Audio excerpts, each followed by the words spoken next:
খবর 24 সাথে আপনাকে স্বাগত। নতুন নতুন খবর জানার জন্য আমাদের চ্যানেলে চোখ রাখুন। নমস্কার দর্শক বন্ধুরা, খবর 24 সাথে আপনাকে স্বাগত। 2019 সালে দ্বিতীয় বিয়ে করেছিলেন অভিনেত্রী এবং রাজনীতিক জুন মালিয়া। অনেক বছর সম্পর্কে থাকার পর প্রেমিক সৌরভ চট্টোপাধ্যায়ের সঙ্গে গাঁটছড়া বেঁধেছিলেন এই সুন্দরী অভিনেত্রী। জুন বলেছিলেন, আমার ছেলেমেয়েরা যতদিন বড় না হচ্ছে এবং নিজের জীবনে প্রতিষ্ঠিত না হচ্ছে, ব্যক্তিগত জীবন নিয়ে চিন্তাভাবনা করব না। নিজেকে দেওয়া কথা রেখেছিলেন জুন। তার দুই সন্তান শিবেন এবং শিবাঙ্গিনী বড় হবার পরই দ্বিতীয়বার বিবাহ বন্ধনে আবদ্ধ হলেন জুন। তার হাসি মুখের ছবি ছড়িয়ে পড়ল সর্বত্র। অনুরাগীরা তাকে বাহবা দিলেন প্রাণ ভরে। 2021 সালে মেদিনীপুরের বিধায়ক জুন মালিয়া 2024 সালে লোকসভা নির্বাচনের অন্যতম তারকা প্রার্থী। তার এখন ভীষণই জীবন ব্যস্ততা। একদিকে সিরিয়ালে অভিনয়, অন্যদিকে ভোট ময়দানে ব্যস্ততা, সবটা ঘিরে বিপুল ব্যস্ত অভিনেত্রী। কিন্তু জানেন কি, এই জুনের জীবনে একসময় থমকে যাওয়ার মতো পরিস্থিতি তৈরি হয়েছিল। সেই থমকে যাওয়া পরিস্থিতি তাকে ফেলেছিলেন প্রথম স্বামী। অনেক বছর আগে নিজের ব্যক্তিগত জীবন নিয়ে একটি সাক্ষাৎকার দিয়েছিলেন জুন মালিয়া। সেই সাক্ষাৎকারের একেবারে আনকোড়া জুন ধরা পড়েছিলেন।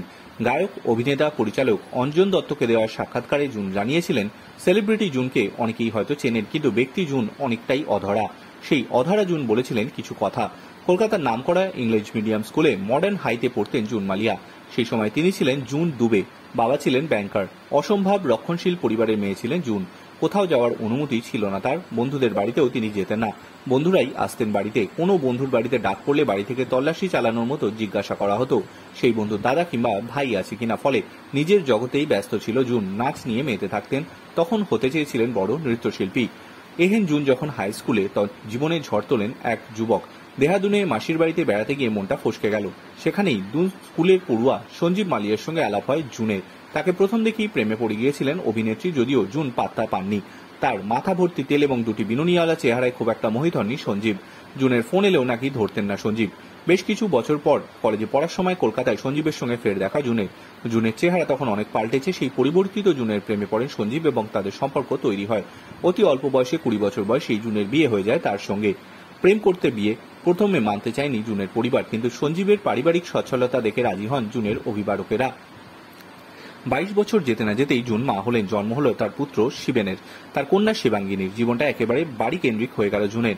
অভিনেত্রী বলেছিলেন, যে বয়সে আমার বান্ধবীরা আনন্দ করছিল, আমি ডাইপার পাল্টাচ্ছিলাম এবং ফিডিং বোল ধুচ্ছিলাম। জুন বলেছিলেন, তার প্রথম স্বামী সঞ্জীব চাইতেনই না জুন কোনো কাজ করুক। তাকে ক্রমাগত পিছনের দিকে টেনে নিয়ে আসতেন প্রথম স্বামী। সেই সময় পরিচালক সুদেশ রায় জুনকে কাজ করার সুযোগ করে দিয়েছিলেন। জুন অভিনয় করবেন এই কথাটা শোনার পর তার স্বামীর প্রতিক্রিয়া ছিল, ও তুমি পারবে না। আর এই তুমি পারবে না কথাটাই জুনকে আরো এগিয়ে নিয়ে যাওয়ার জন্য তাড়া দিত।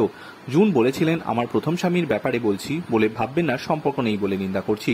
ও আমাকে একেবারে উপরে উঠতে দিতে চাইতো না।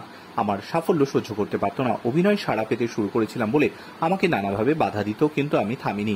একটা সময় বাবার কাছে চলে আসি। জুনের বাবার তখন ক্যান্সার ধরা পড়েছে। মেয়ের সংসারও জীবনে অসুখী। বাবার ইচ্ছাতেই মেয়ে 2 সন্তানকে নিয়ে চলে আসেন বাবার বাড়িতে। স্বামীর সঙ্গে তখন বিয়েটা খাতায় কলমে টিকেছিল। ছেলেমেয়ের দায়িত্বও বাবা নিতে চায়নি। ফলে ছেলেমেয়ে শুরু থেকেই জেনেছে মাই তাদের একমাত্র আশ্রয়। সেই থেকে জুনের সিঙ্গেল মা হিসেবে যাত্রা শুরু। তার মধ্যে প্রেমও এসেছে। নায়িকার জীবনের সব সম্পর্কেরই একটা পরিণতি চেয়েছিলেন জুন। সাংসারিক জীবনে অসুখী হয়ে বিয়ে নামক প্রতিষ্ঠানে বিশ্বাস হারাননি তিনি। শেষে বিয়ে করলেন তার দীর্ঘতম প্রেমিক সৌরভ চট্টোপাধ্যায়কে। এখন জীবনের অনেকখানি পথ পেরিয়ে এসেছেন নীল নির্জন ছবির সাহসী জুন। তার জীবনের নির্জনতা কাটানোর সঙ্গীও পেয়েছেন, যার সঙ্গে সুখ দুঃখ ভাগ করে নেন তিনি। ইয়ারই কথার লাস্ট সময়। ব্যুরো রিপোর্ট, খবর 24/7।